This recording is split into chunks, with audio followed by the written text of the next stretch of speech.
นี่ปลาดงพงไผ่อยู่ประเทศแคนาดาเด้อนี่นะเด้อปลาดงพงไผ่พาลูกสาวมายางอันนี้ลูกสาวละพาลูกสาวละมายางอันกับลูกสาวผู้ใหญ่โอ้นี่ปลาดงพงไผ่อยู่แคนาดาอยู่รัฐบริติชโคลัมเบียต้นไม้ต้นใดต้นบางไงต้นอันนี้แล้วเขาว่าต้นไม้ปีคนสูงเสียดฟ้าต้นบักไงบักไงพาลูกสาวมายางลิ้นน้ำตกตาดอยู่กนเดนเอียภาคมีทางวีวอล์กวียาง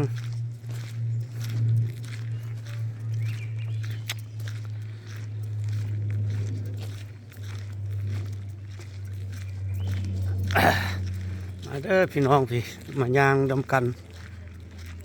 ปลาเลิกดงหน้าปลาใหญ่ดงเลิกอันก้อนหินใหญ่อยู่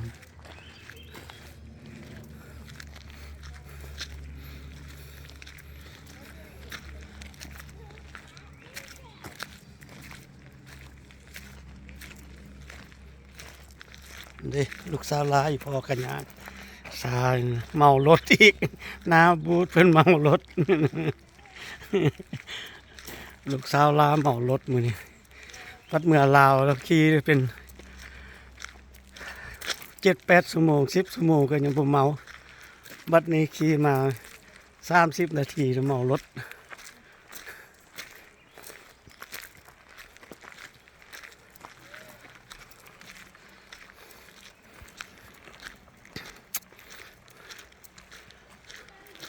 ที่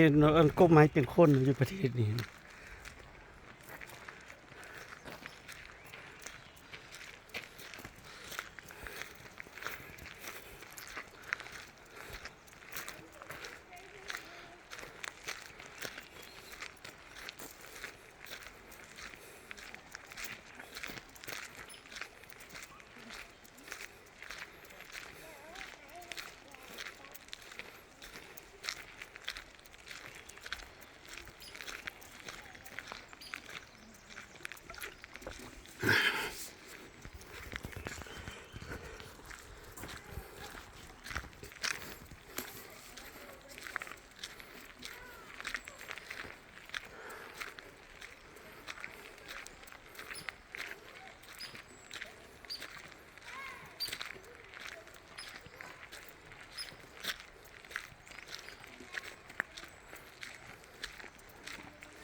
I'm gonna take really what.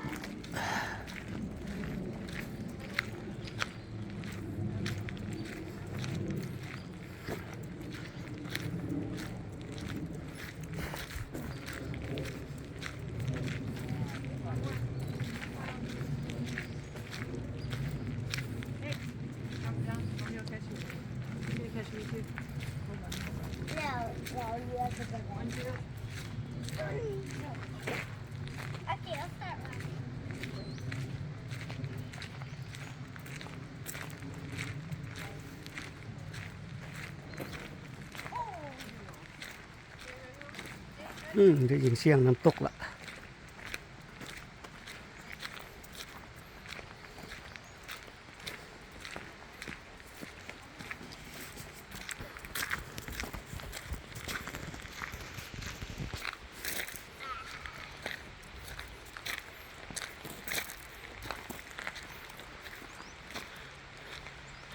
Yeah, this mushroom they can eat it. Yeah, mushroom they can eat it.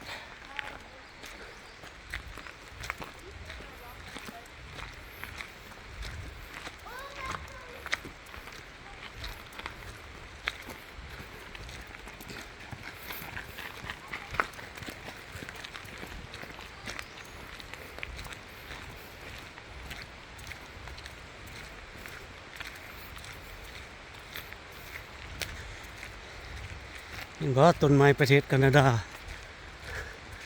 ต้นใหญ่ต้นสูงลำดัวลำงาม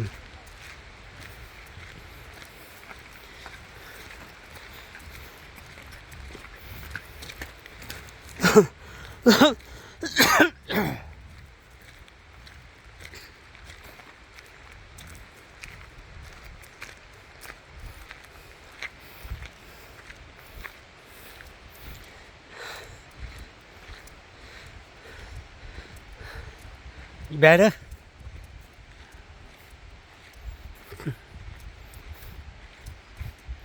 Go, run, run, run.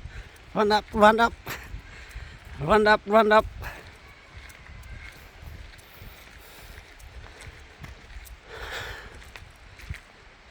มันหักมันโคนมันล้มเลยนี่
คือไอ้ยายยางไปหมดละ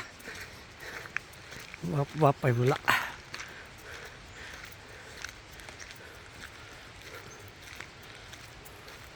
ผู้น้องยังเลย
มักไข่ปลา